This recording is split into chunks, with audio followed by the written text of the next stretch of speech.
Okay.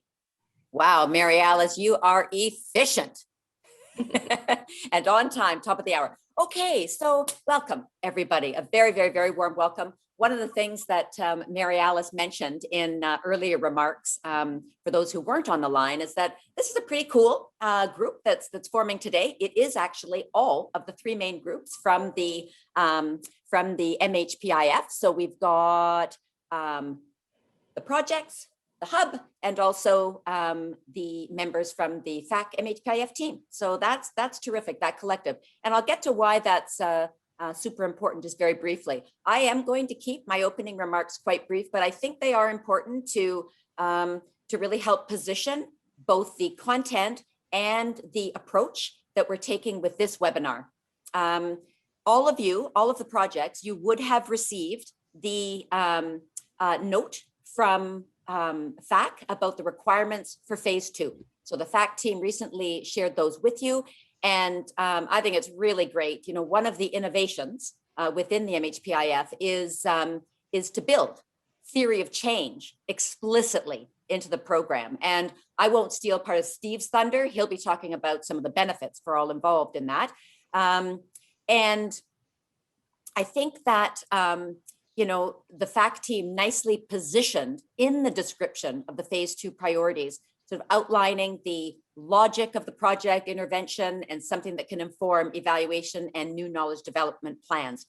And again, part of Steve's presentation will focus on why and how those things are different.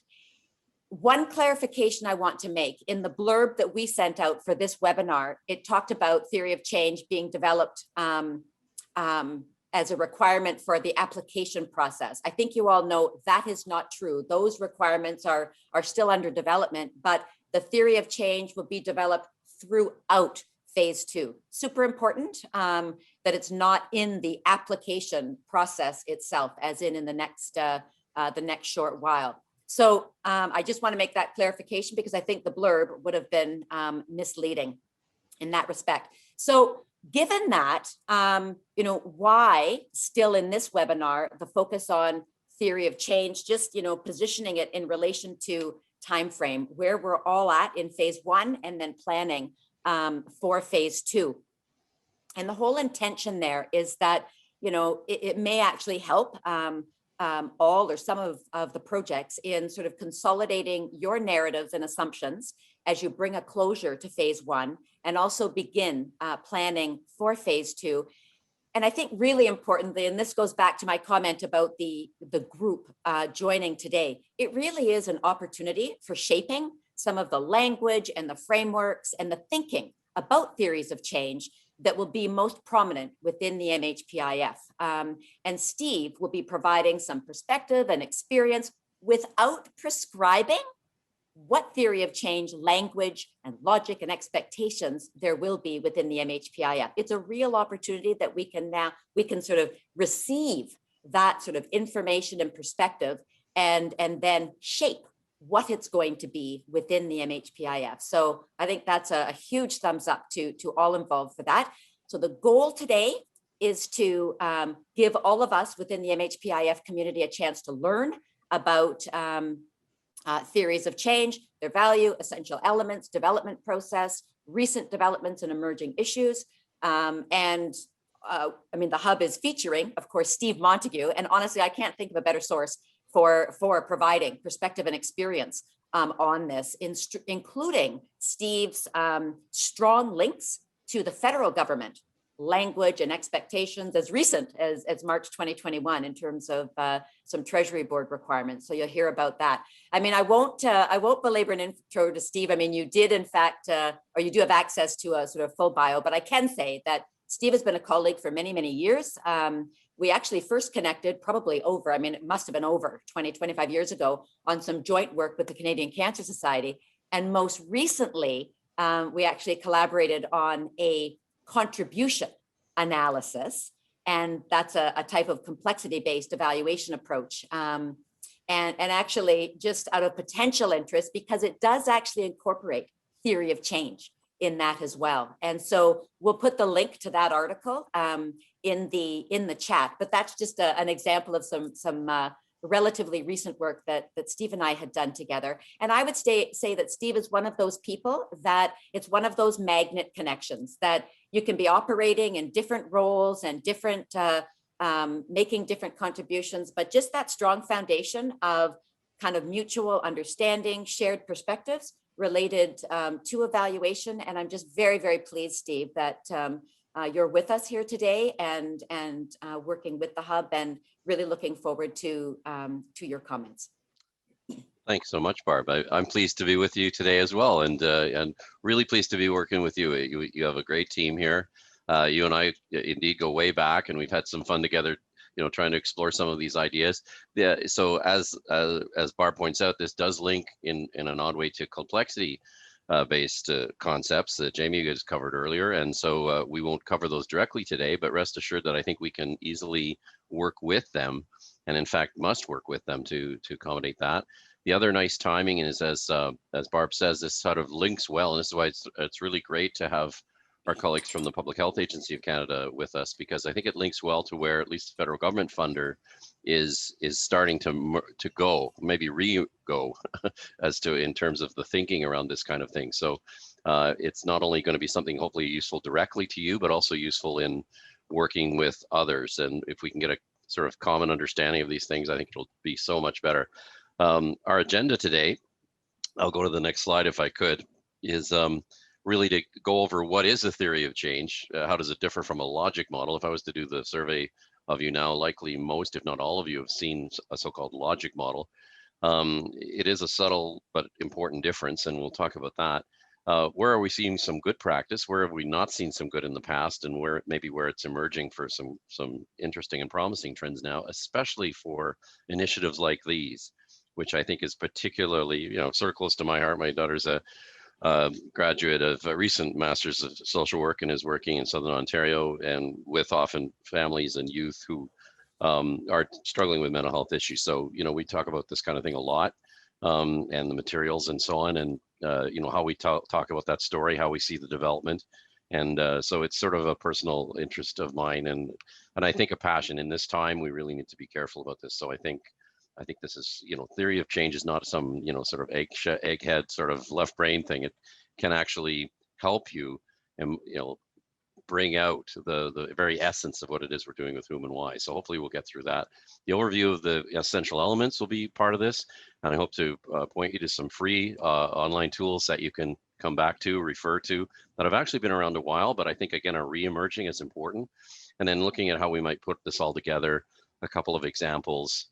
And we have some questions for you about what might be familiar, what you'd like to see more about, and so on. And so I'll go to the next slide if I could, which is what is the difference between a logic model and the theory of change. And again, I find all too often in the sort of what Janet Stein has often called the cult of efficiency that tends to take over in almost all concepts. We see a box and wire diagram as a logic model, but it doesn't explain itself. There's no narrative. There's no explanation of why we think this will work. What are the deeper mechanisms in play? The things that you are actually profoundly, thinking of when you design and operate your programs, your initiatives. So I think a theory of change allows us this opportunity to explain how and why an intervention will work. Whether it's at a project level or even at a program policy or strategy level. It can contribute through a chain of results to the outcomes. And of course, that'll be an important part of it, of course, and that is like a logic model, but we'll also really talk about context. And, Barb and I have always had this dialogue for a long time about making sure that people see that context is so critical, and it's critical in stages and at different levels, but it really needs to be brought in, overtly rather than sort of as an aside or often an explanation after the fact. We need to recognize context as profoundly important to any initiatives we do. It also therefore has implications for things like standards and things like sort of aggregations that are typically in front of us. Let's go to the next page if I could. This one I have taken with permission from the Treasury Board Results Division with their with their permission, and with the exception of the little cartoon me in the corner saying yay. It's about time that we did it this way. All too often And I don't think I'm probably offending any of my PHAC colleagues when I say this. We've had a somewhat perfunctory sort of admonition to do a logic model or do a theory of change without telling us exactly what that really looks like or how it's supposed to, work, etc. We often end up with the bare minimum in terms of boxes and wires. As I said, I used to have a colleague, and her 3-year-old son once came and asked her what she was doing, and she tried to explain it, and he said, "I think you put words in boxes, Mummy, because that's all I ever see you doing." And sometimes it is just words in boxes if we're not really more deeply thinking about the situation we're dealing with, how we're to deal with it, what the mechanisms in play are. So it's beyond that graphic representation. Often you've seen the inputs, activities, outputs, and outcomes. There are two important differences in this model that I think both make it a theory of change and make it important for us to understand that the groups like the Treasury Board Secretariat and therefore the Government of Canada, and again, those of you in the health field, probably already quite familiar with some of these ideas, but the theory of change is looking at the cause and effect mechanisms and looking at the factors, both internal and external, including the conditions that allow that change to happen. Social determinants of health just being the beginning, but progressing from there to understand how a common initiative or type of initiative might have to play out in completely different ways. Again, we've heard these stories already from you, from some of the past experiences of having to convert to pandemic times and going online, for example, with some of the offerings you have. So the factors and conditions are profoundly important to everything we do, any human kind of contact situation we have. And the other part of the human contact situation is the inclusion here of reach, which is to recognize the various segments. Now, like many things in government, it's likely that this has reemerged because it was come and gone. It's been sort of edited out in the past or put to the side, but it's really prominent now, of course, because of things like EDI, equity, inclusiveness, diversity, recognition, and of course, gender-based analysis and that kind of thing.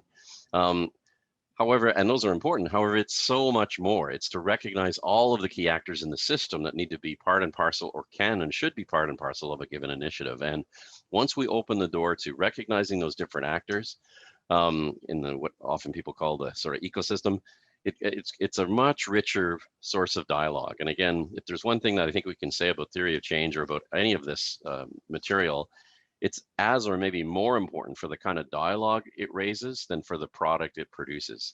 It's the way of thinking. It's the getting us to have a conversation about who we reach and what difference we make in a more profound way than we might have done before. So it is so far from just setting up a framework for indicators. But I will go to the next slide about why we should do this. Which is to say, again, it should help us with the situation and problem definition because it allows us to lay that clear. We should be starting with that. That should be, in fact, a sort of anchor for us. It should help us tell a performance story. Again, a concept that comes and goes over time, but we tend to stay with it, both a short and a long-term story, so that we're not just saying, well, we're doing this, to make the world a better place with a sort of quantum leap, but we're moving through in a progressive way, in an incremental and sort of structured way to get to these changes and to get people to think about that. And so it can help both management approaches in the shorter and longer cycles in terms of how they would plan and manage and report. And again, recognizing you've built that in the KDE Hub and in this particular initiative. Yes, it will help with monitoring and evaluation and doing that appropriately. In other words, not fitting the measures to the situation, the situation to the measures, but rather the other way around. We should be trying to look for what results we want and then coming up with, even a crude measure of the right thing is better than a great measure of the wrong thing. We often forget that. So that's really something that I think we can help push with this approach. And then I think the last 2 points are really important. Typically the A word, for those of you who are used to the federal government, that accountability, again, comes and goes in terms of trending, but it never goes away completely. We tend to talk about the accountability reasons for doing these things ahead of the learning things. And for, again, some of the great thinkers of this, the late great John Main, for example, who's big on contribution analysis, one of the kind of really founders of our whole approach to evaluation in Canada, said, we should be accountable for learning. Wouldn't that be something? In other words, let's recognize where we're trying to go. Let's set expectations for that. Let's manage to it and then get feedback and learn how to improve. That's what we should be accountable for. And we'll show how that might structure in just a minute. I'll go to the next slide just to sort of go broad for a second. And that is to say, you've got a theory or a management cycle. oftentimes the theory of change is, or logic model is associated with the end of it, the evaluation, but really it could help all of the parts of that cycle. And there's a reference there to the UNDG's work. The UN do some of, in my opinion, some of the best sort of and clear writing about this stuff of anybody. If you're interested in more sources on that, happy to give them, and they're all free. You don't have to pay big bucks or take expensive courses to get the point here. And so there's a lot of things with evaluation, planning, and monitoring. And then this could be writ large or writ small. I think the cycle applies no matter where we are. I'd like to go to the useful touchdown that I mentioned earlier, and that's the next one. And I almost can't say enough about this course. It's been around quite a long time, but it's proven very, very effective in both its clarity, I think its profoundness, profundity, if you want, its sort of elegant simplicity. Because I keep going back to it and saying, wow, you know, they said some stuff years ago that really still makes a lot of sense. And that is, for example, starting with, and this is the Wisconsin logic model, it's online, it's interactive. You can use an interactive version or you can use a PDF version. They've buried a couple of the versions that used to be out there, but you can still find them if you know the right hot links. But hopefully this could be the kind of thing that, and it explains all these 1, 2, 3, 4, 5, 6 elements, which I'll do just very quickly for us here, but because they make up not just the logic model, but a de facto theory of change as well. And that's, it shows you how we've sort of simplified and oversimplified over the years, because people go, well, that's a logic model. Well, it's also a theory of change in this case, because they do start with this situation and of what's going on. And that's your sort of theory of the need or problem. And maybe what I could do is go to the next slide to sort of illustrate that one, because this comes right from that work. So it's saying, you know, why is this a problem? What causes it? For whom? And again, it goes very clearly and directly to the for whom, you know, at the individual, the household, the group, the community level. Does this exist? Who has a stake in that problem? So again, it does the who thing very quickly. And many groups have not, you know, put the who very prominently in their logic models or their theories of change. But this one starts you with that. And then what do we know about it? What has been done before? What does research say? Which again, in the hurry up world we're in, we often skip. I mean, there are often times we find that these kinds of situations have been dealt with by somebody before. And of course, in the world we're in now, where we have instantaneous access to, you know, riches, if we can get the idea of what the theory of the problem is clear, we can start to find other groups who've dealt with it. And the same with the logic. If maybe I just could go back for a second to the core model, if I could. So that's the situation. It sets up what is likely familiar to you, which they call inputs, and then they call the next stage outputs. Not so fussy about the nomenclature here, but the idea is we're making a flow from left to right. We move from what we invest to what we do, to who we reach, to what the short-term results are, to what the medium-term results are, to what the ultimate impacts are. And then in addition, we talk about assumptions and factors. And you'll remember that the Treasury Board talked about assumptions and factors in their theory of change. So this is one of the few courses that builds it directly in right up front. They call it a logic model course, but de facto it's a theory of change. And I like it very much because it asks those simple questions. In the past, we've done workshops where we literally just put those questions up on the wall and get people to walk through them. It can be as simple and as clear as that. The profundity of it, though, is that underneath you can see the who is kind of subtle. It's participants, it's clients, it could be other agencies, it could be decision makers around the problem, it could be so-called customers. I'm not a big fan of customers, but as a word, but anyway, these could be recipients, could be a lot of groups around them. So that could be, you know, quite broad.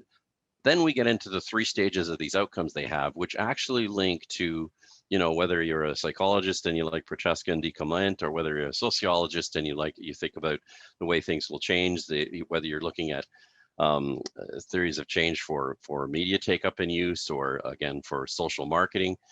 These are very, very similar, that they go through the idea of awareness and knowledge and attitude, and sometimes skills and opinions and aspirational and motivational changes. As well as opportunity. So if you're a fan of Mishi and the behavior wheel, you know that those are the kind of things that can change in this zone. Have we changed people's capabilities, their motivations, their opportunities? And then we see their actions change, which is that middle ground, the behavior, the practice, the decision making, and so on, taking social action on the part of maybe agencies and others surrounding the key group. If this would be youth, for example. And of course, nowhere is this more important than for the kind of projects that you're doing. I mean, youth, no one is an island in this thing. There are always communities. There's if we were to get deeper on this, there's this whole socio-ecological sort of spheres that they're in. But it's important to think about that who and the what do we want to see in terms of the learning, the capability, the opportunity, the motivation, then the actions, the behaviors, and then what do we see as results in terms of conditions. These get stated in various shapes and forms, and it will just maybe quickly, if I could skip the next slide and go to slide 9 for a sec. This is a long in the tooth one that I've used for years and years. As Barb knows, at the Canadian Cancer Society, we used to actually laminate this. I still have those around somewhere, and we'd bring them to meetings because we would get people to say, and it looks very staid and linear and so on, but in fact, it's quite iterative. I put in the symbols. That's the only thing I've really added to this, but it's from Claude Bennett, who's a rural sociologist, but it's also used by the CDCP in the United States and Atlanta in their evaluation framing. They use this, and de facto, you'll see it in many, many groups that they won't always give the full acknowledgement. The idea here, though, and what was very, I think, important, the simple genius of this, is the level 3 engagement, both the quantity and the quality. And what we found in the Cancer Society is that could predict a lot of what was going to go on after that, in terms of who was being engaged, how they were engaging, the sort of constructiveness of it, and then see what the early reactions were as a stepping stone to the knowledge, the attitude, the skill change, and to the practice and behavior. And I think in the limited time I've been able to hear some of the projects you're on, you definitely see that in your stories. You can do that through storytelling, of course. This does not infer or suggest that you have to measure it in any given way, but it's to think about the progress being made. And we felt that this changed the way that we were doing some of the things in the Cancer Society. Not everywhere, not all the way, but in many groups, they were able to see this change. So this is, as you can see, from 40 years ago all the way to now, a model. And if we can go to the next model, we will show you the present day Treasury Board of Canada. If you hit it one more time, we see the upper side of this, who have de facto built this kind of thinking into what is old is new again, I guess, in terms of the result chain logic. You can see the explanations. Again, I'm stealing this slide directly with permission to show you that this is what they're looking for. And groups who've got a history of some of this have a uniquely sort of, opportunistic position. You lead, follow, get out of the way in these things. I think groups like KDE and this hub and perhaps PHAC in this regard have a chance to lead because you likely have already have a strong emphasis on this. I've recolor coded it a little bit to conform to my Bennett hierarchy, but the idea here is what's neat about this, and what's important to know about sort of bureaucracy, public service, is that they will tend to look at things. Many people will tend to look at things as a flow chart, and they try to have accountability all the way up the chain. And what this really underlines is you really can be accountable for what you can control, and what you can control goes up to who you reach in these cases. So the attribution and control, and Barb mentioned contribution and influence, there's a subtle importance to that word. You cannot be fully attributable beyond a certain point. You have to look at contribution. And in complex environments, in complex societies, we need to realize that. We need to be much more aware of it and sort of recognize that the external factors become so important once we and as we reach groups and engage with them. So that reach becomes this sort of dividing line in some respects if people are in the sort of traditional measurement mode between the things that we can count as outputs that we control and the things that happen. So again, we can hold sessions, but we can't force people to come. I mean, if they don't work for us, if they're not, and we can't enforce them to engage in the way we would like. And as we well know with children and youth, and particularly in these times when it's very difficult, I mean, we've got people disappearing out school rolls at this point in North America. So there is no guarantee we reach anybody, or especially the most in need with the kind of programs we have. So getting that reach right, and full disclosure, I teach at Carleton University where we have student practicum projects, many of them with the smaller projects they're looking at. And we have some and one that I'll show you later on a youth diversion with the Ottawa Police Force was really all about, are we reaching the people most in need, and getting at that and having measures of that, but also just having a dialogue about that and showing what systems are in play. And so that reach and influence starts early and profoundly affects the result chain all the way through. And as you know, this is where we can explain systemic bias and racism. We can explain the way that certain outcomes occur in different groups. This is so profoundly important, folks, that if we can do this well, if we can tell our stories using this, which is now, again, the template being put out by the Treasury Board. I won't show you previous ones because they were missing this. And they were inferring some things that they shouldn't have. I think this really provides us with an opportunity. So I'll just try and go quickly to the examples.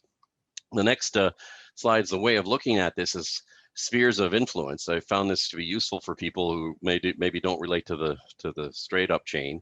The idea of sphere of control, sphere of direct influence, sphere of indirect influence. We found people to be quite supportive of that. The Treasury Board itself, in times past, have recognized that idea of spheres, but they haven't always perhaps lived by it. The tendency has been to put, be very specific in the green, which is what we control, and then to jump way up to the high level to look at incidence rates, for example, or large statistics on conditions. And we miss the main story, which is what's going on in our direct sphere of influence, who's engaged, who's involved, what's the change process. If I can go to the next one, if I could, to show that we can then map our change process through this. And again, this gets at the idea of circles or spheres of influence. We lose control the moment we put things on offer to groups who don't work for us, who, let's face it, we have to evoke suasion with or convince to be involved and engaged. So their participation and engagement is the early outcome. Their capacity change, their motivational change, their opportunity change will be part of this. And then we will see actions, and that will presumably lead to a systems change. And so, and if I could just go to the next one, if I could, the outside factors become more and more important as we move along that chain. And it's so critical for us to understand that. We have a list of those factors coming up at that, so we'll get a little more into it. But just to go to the next slide, if I could, the idea here then is that against this so-called Bennett hierarchy, the theory of change in a results chain format should not be intimidating. It is simply this kind of a set of levels. We make our assumptions about what's going on in the early part. And again, this is really the Wisconsin model I showed earlier turned vertical. And I'm hoping you see that. It's if you get engaged with the Wisconsin model, and there's a lot of really good stuff in there, including interactive routines you can do, etc. You will be well equipped to deal with the vertical version of it, which is to say this one. So there are assumptions and factors, external and context and influences. And this is, all models are an oversimplification of life. Of course, external factors affect everything, and some assumptions affect the other. But for convenience, we tend to look at it.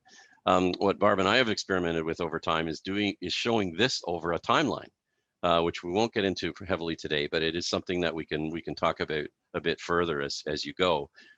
With the recognition that you reach and engage different groups as the time proceeds.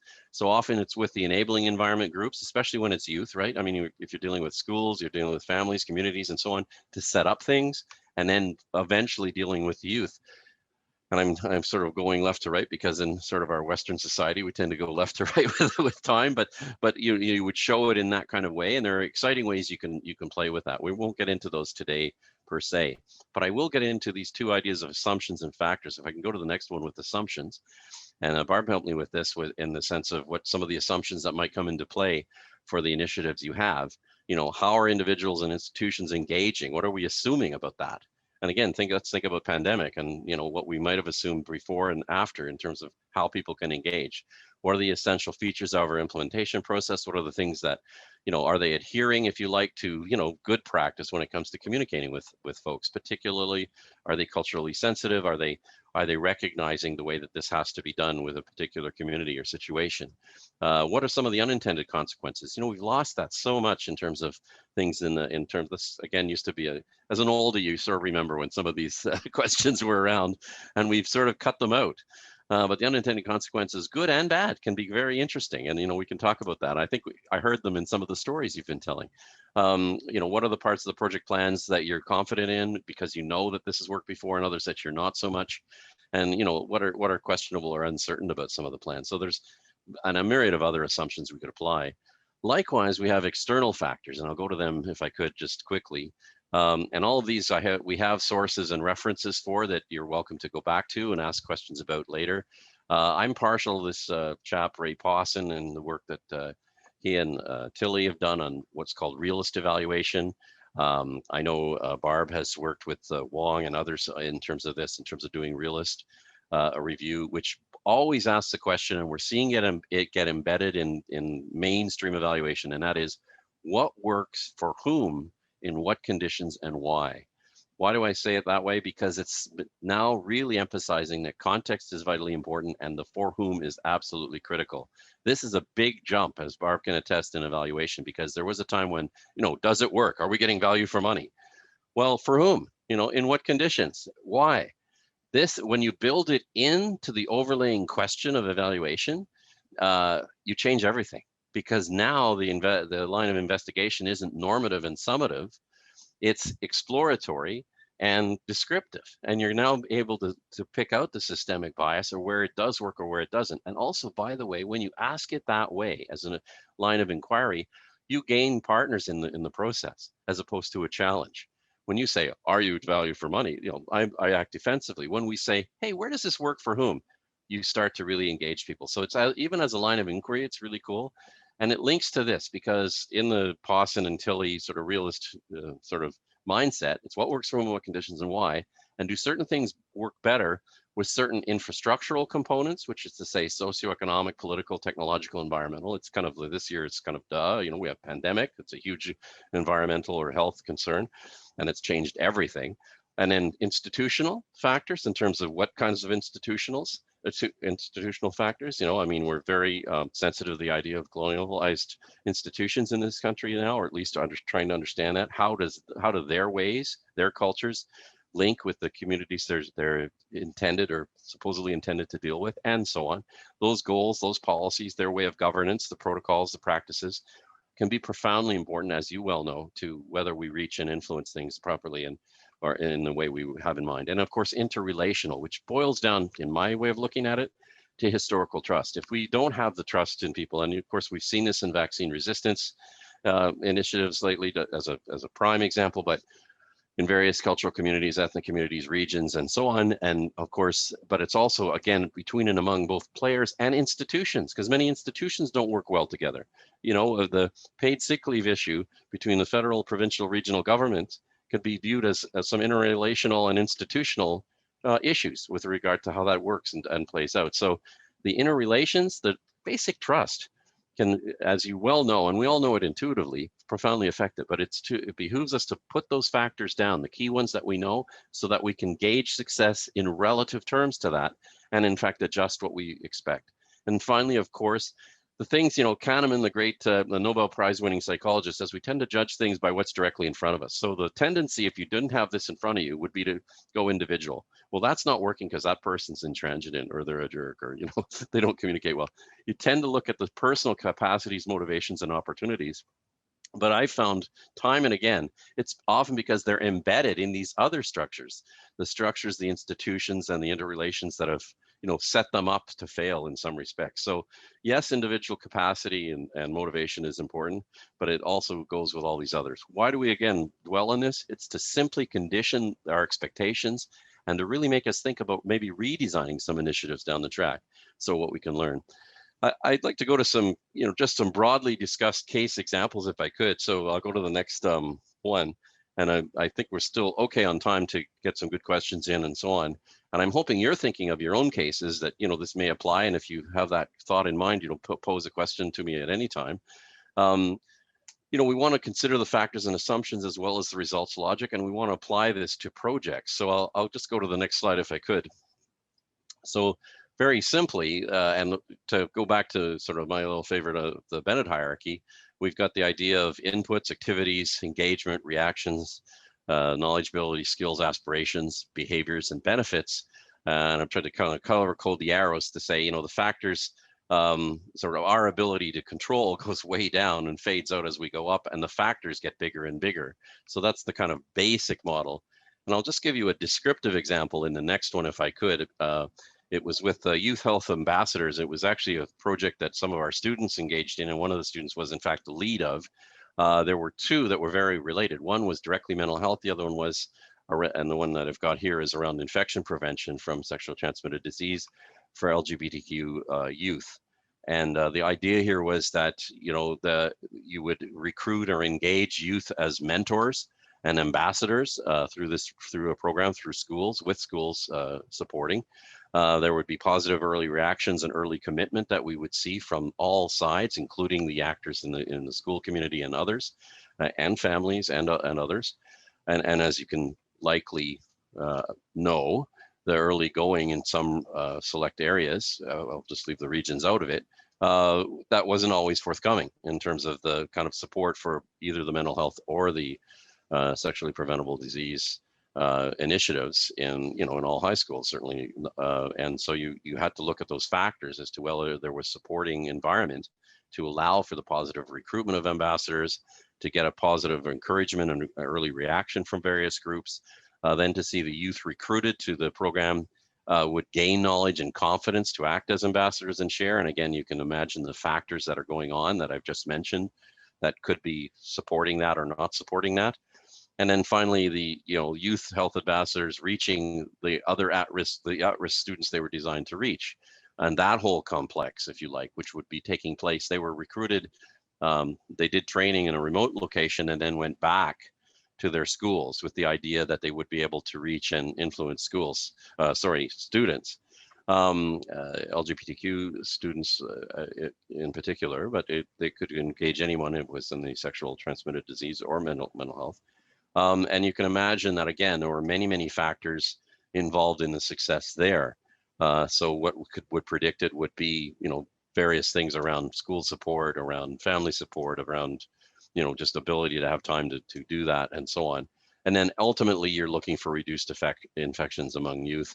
And in the case of the mental health case, of course, positive mental health outcomes.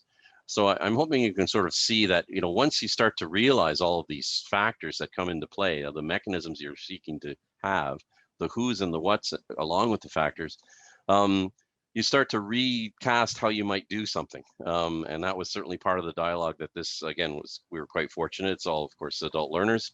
The particular leader of this, in going through it, was able to, in their project, sort of change or think about how they would do it differently the next time. This was, in fact, funded, there were a couple of them through Fact Health Canada, and we were able to compare and contrast. And I'm hoping not offending anybody who's on the call, but what they were asking for versus what you might ask for if you modeled it this way.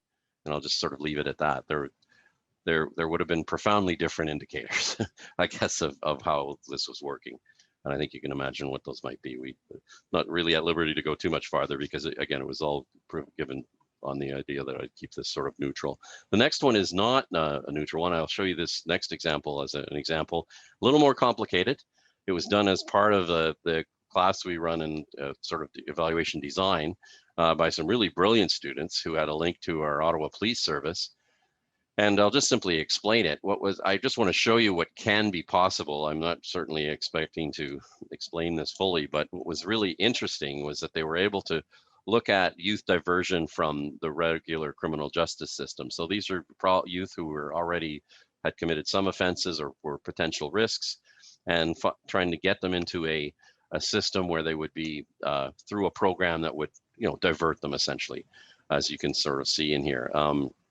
You can see what I'm really trying to show you here, though, is that while the main chain is in the middle, which is to say you have case management, you certainly have intake, you have, with a caseworker, you have case management, you have youth who've been diverted as the reach, they receive the targeted services they need, that assess the criminogenic needs, gain the support and skills, get the experience, change the behavior, and of course we see the reduced crime rates.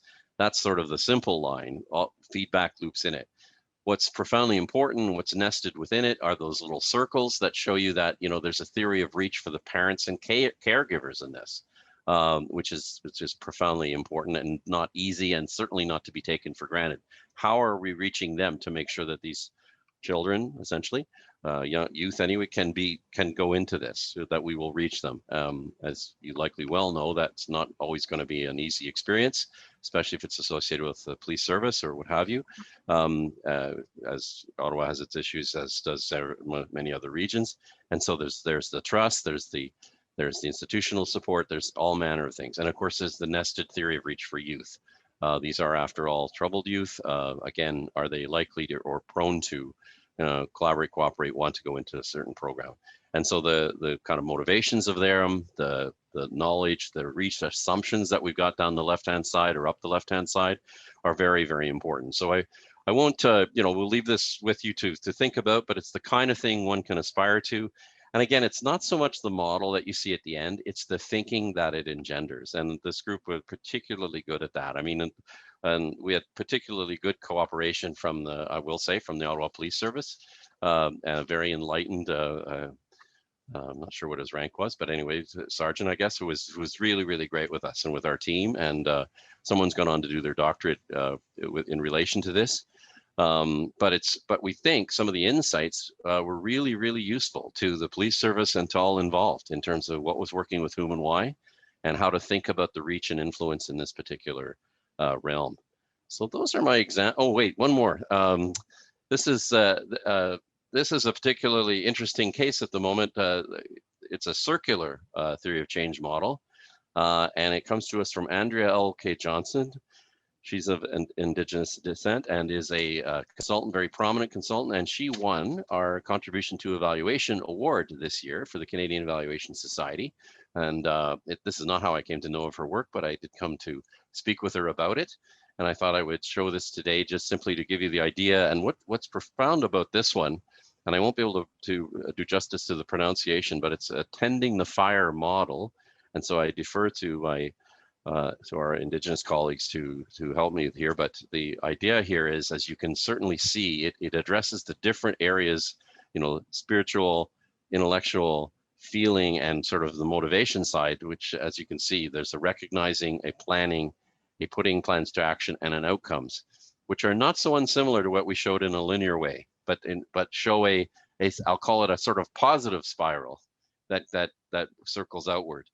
And I can't do justice to it. I would encourage people to see what Andrea L.K. Johnson is doing, and her teams. But it shows us that we can depict this in different ways, but it's really the thinking that counts. And this one was particularly showing some personal journeys of people through mental health, and it was really I thought quite moving in terms of what I've seen. So these are the kind of things that we can consider. So those are just a few examples of theory of change and what they look like and what they might do with us, for us, by us. Is this time for the polls, I think, at this stage, Barb? You know what, Steve? There was going to be one. I wonder, Annette, if you're okay with this, that, Steve, we let you continue, make sure that you share, and then as time permits, we can launch. There are only 3 questions that we have, but is that okay? Oh, absolutely. Absolutely. Okay. Perfect. And so I've come to my summary, and the first point is, I think what we've really learned in this, and some of us learned it earlier than others. I think Barb and I have always worked this way, but there are some groups that I've literally, even as little as a couple of years ago, you'd have a RFP come out, or request for proposal. Other consultants would come up, go, they're talking about all these workshops. Why would we be doing all those? And I'm there because we all need to understand this together. We need to do this together. So it's a team sport. It's and some of those look more complicated, and some of those look less complicated. But really, it's how, who, what, why, and it's getting people to think about why this is going to work. And it can be laid out in very simple terms. It can have all the accoutrements and bells and whistles at a deeper level or another level. But it really is to get people to think about, again, what it is they're doing for whom and why. And again, what works for whom and what conditions and why. So we think it's a much more, again, context sensitive approach. And of course, you want to have a heterogeneous team if you can, somebody a team that represents the different voices, the different perspectives at the table. So we think, again, this matches well with what I think is sort of trending in what people are realizing they need to be doing. So it can help us define a situation and problem from different ways of knowing, for example. And then, of course, it starts maybe with the why, because we need to make sure we've got the problem or problems right, and then the how, the who, and the what. And again, as we've emphasized today, the who is particularly important and is risen in prominence in terms of this. Context, factors, and assumptions need to be embodied in this conversation. They're awkward for people. They cause all kinds of problems. I had a longtime theorist, Franz Lou, who, if you're in the evaluation business, you will recognize as quite a kind of classic Danish thought leader. But he said, we used to have killer assumptions. He says, killer assumptions. He says, yes, those were assumptions. This was back in like the 70s when we were doing this. These were assumptions that if they were true, they would kill the program. So, so the thing was, people would start to, and they used to, for those who remember development and evaluation and others, there would be assumptions in the logic model that would be explicit in a log frame. And they started to take them out. And he said, because there were too many killer assumptions, because they knew that people would know these assumptions weren't true, so they would not fund the program. So you can see there, so we have to be ready for what this will bring. I mean, it may bring killer assumptions to the program as we know it. And that's a courage. We need to have a collective courage together. All the more reason to do it as a team sport, because if we do find out we have killer assumptions, and I think we've had that in a few cases, then we have to together make a decision. So anyway, it's very important. There's a sort of spirit to this that is, again, hopefully courageous, clear-sighted, wanting to do the right thing and working together to do so. A little research helps, and that is to say that, again, Ray Pawson and others, who I like very much from the realist perspective, say, every program has got its own theory, but there are only so many theories of change. In other words, if we're trying to reach and influence a group, there are only so many ways to do it, and likely that's been tried before. And what do we know about what has worked for whom and why? So important we get that. Defining success in context and over time is really important. So again, if we're doing something in pandemic times, when we were really counting on having a lot of personal relationship time to build trust and confidence, then we probably need to think again.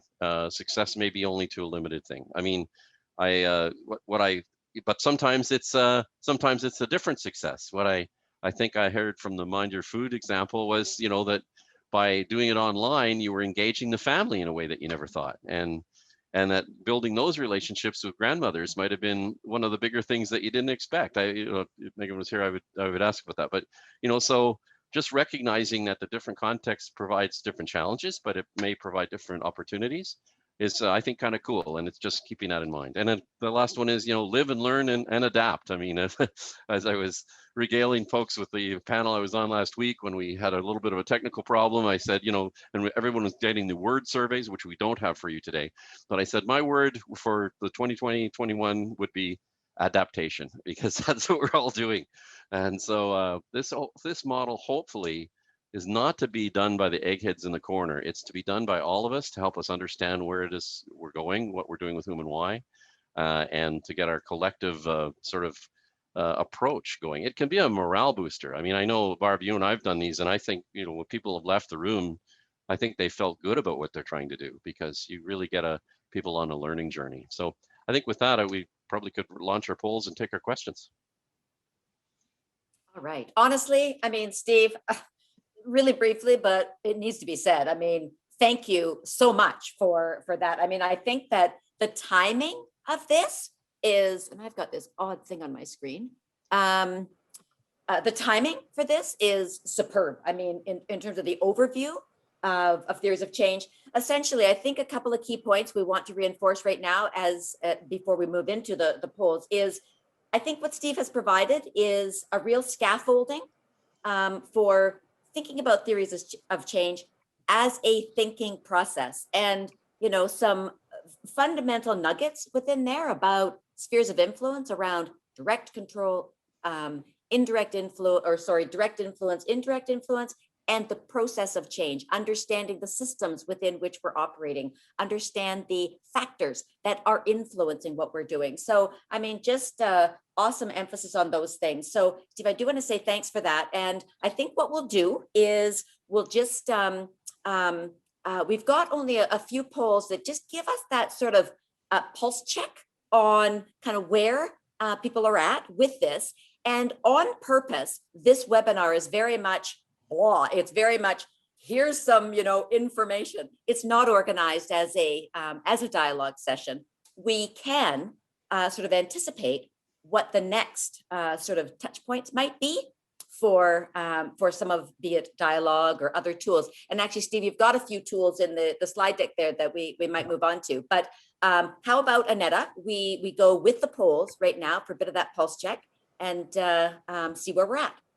That sounds great. Okay, so here comes the first one. So with this poll, what we're asking is, in thinking about the information that was presented during the webinar, what was new, unfamiliar, or surprising? And it says multiple choice, but as you might know from Zoom, what we mean is select all that apply. So I'll let you go ahead and just read through the options. Make sure you get down to where it says other and use chat to specify. Those are all the response options. So I'll just give you a few minutes to read and respond.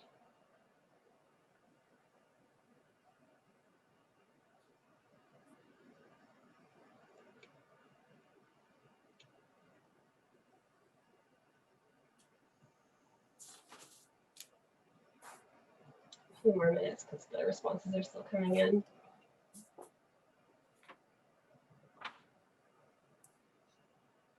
Okay, I think things have slowed down and stopped now. So I'll just end polling and share the results. So we can see that the winner here is the variety of different types and styles for theories of change. That was the thing most unfamiliar, perhaps. And also the prominence of reach and engagement as a key element in the theory of change. Okay, so I'm going to go to the second poll. So this question is asking, what are your biggest unanswered questions about theories of change? So again, please feel free to select as many as apply, and please scroll down until you reach other and use chat to specify.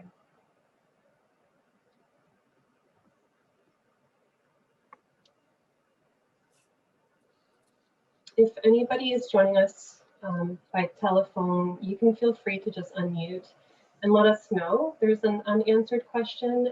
We're going to have a little bit of time in a few minutes with Steve and Barb for a little bit of Q&A. So we welcome your questions as well.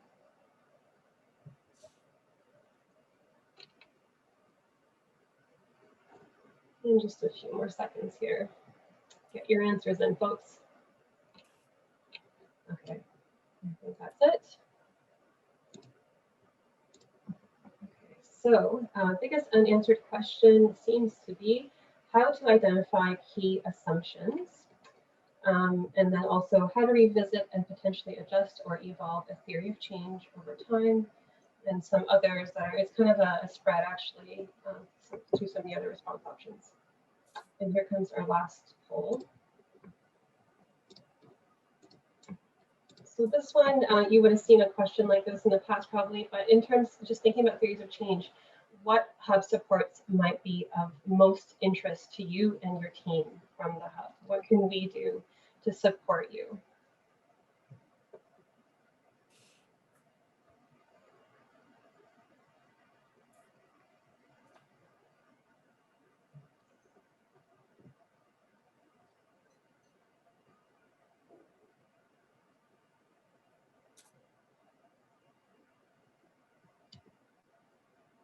Okay, I think everybody's got their vote in. If you don't, 5 more seconds.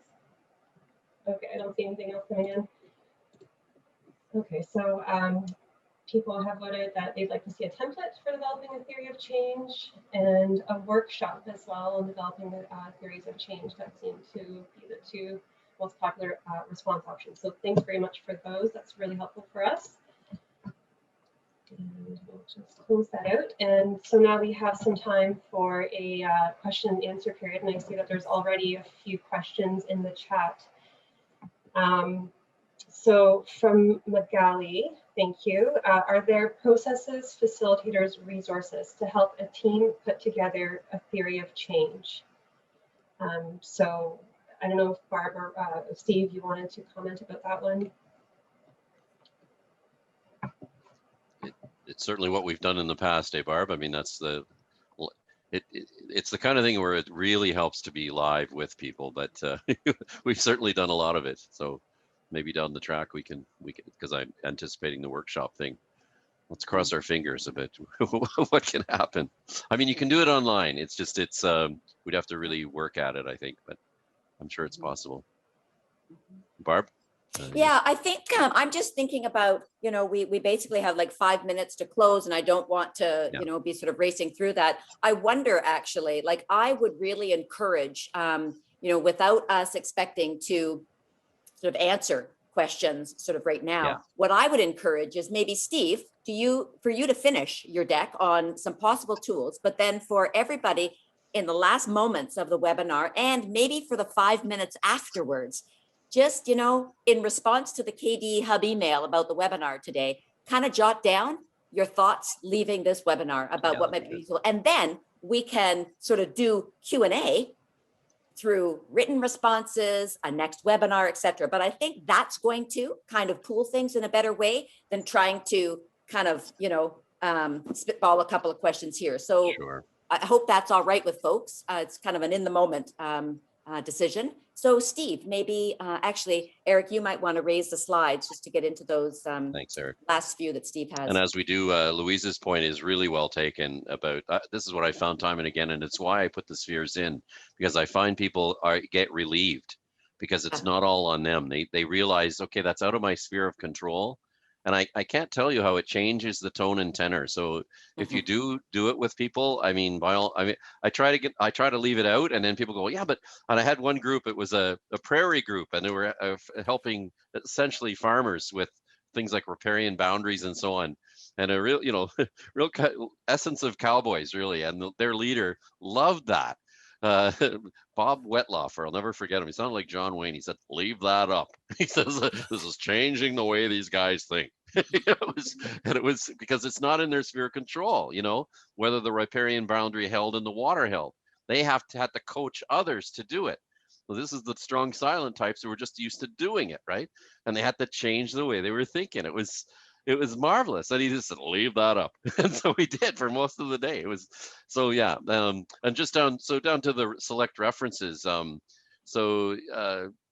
The Asian Development Bank is just really background. The Mishi behavior wheel is kind of interesting because it shows all the things that help people change. And so you were asking for spots for assumptions and so on.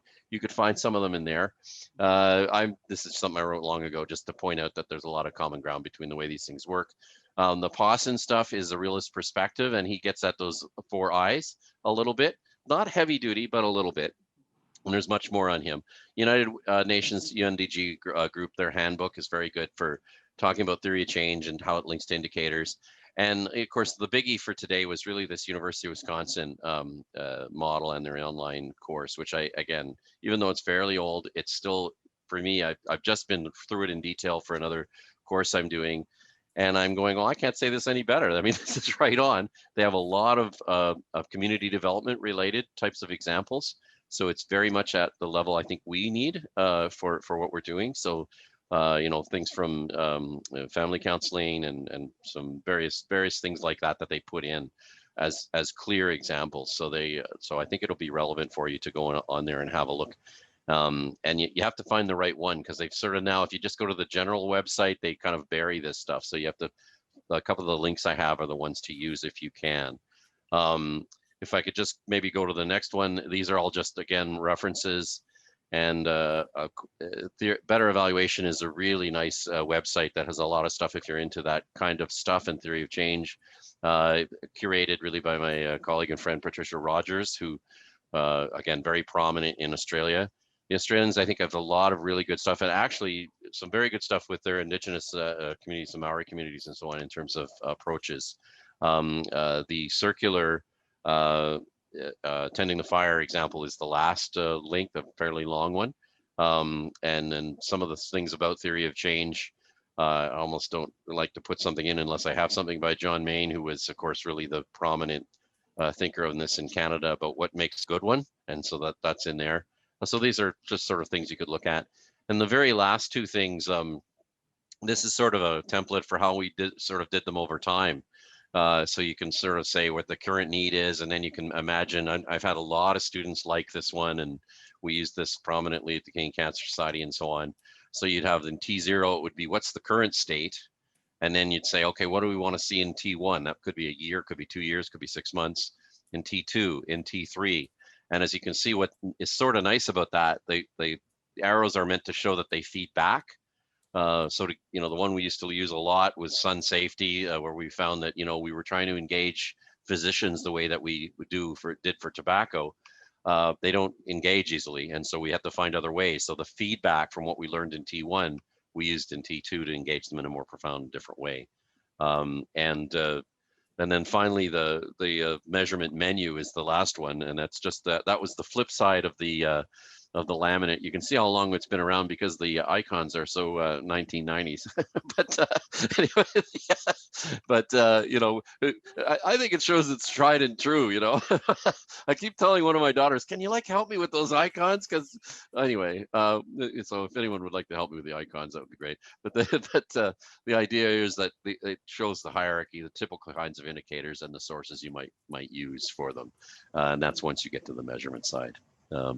So these are just, and it's really the tip of the iceberg in references. We have probably plenty more we could offer, but throw those up for your interest. So Awesome. That's great. We're hitting our time. Okay. All right. You know what? We are at time, but you know what? Just truly awesome substance and sort of moment in time for the MHPF. I think that's fantastic. And so I would still encourage, I mean, if people have 5 minutes to reply to the KDE Hub email and just any sort of reflections and questions or ideas for what supports. I mean, what the polls kind of showed, it's all of the above. And of course, some choices will need to be made. And so, and that's to kind of serve in the sort of best possible way. So I would really encourage you to do that if possible. Final point, because otherwise Mary Alice would shoot me, is about the May 31st webinar. As a reminder for this group in particular, you usually get your calendar invites for the Hub webinars, but the May 31st webinar, you will not, because that one is a registration. It's an open webinar and requires registration. So I would just encourage those of you who are interested in attending to do the registration. You won't get the sort of passive calendar invite on that. Okie doke. Aces. All right. Steve, again, thank you. I think that's with the comments coming in, it's on behalf of the whole community that gathered today. So really aces, and there clearly will be some follow-up, and thanks everybody for your quiet but sort of active engagement in the webinar. Quiet but active, yeah. Thank you. How do you like that, Steve? Exactly. No, it's brilliant. You're a great group. I'm honored to be part of it. Thank you. Okay, we'll close the webinar now. Thank you so much, everybody. Bye for now.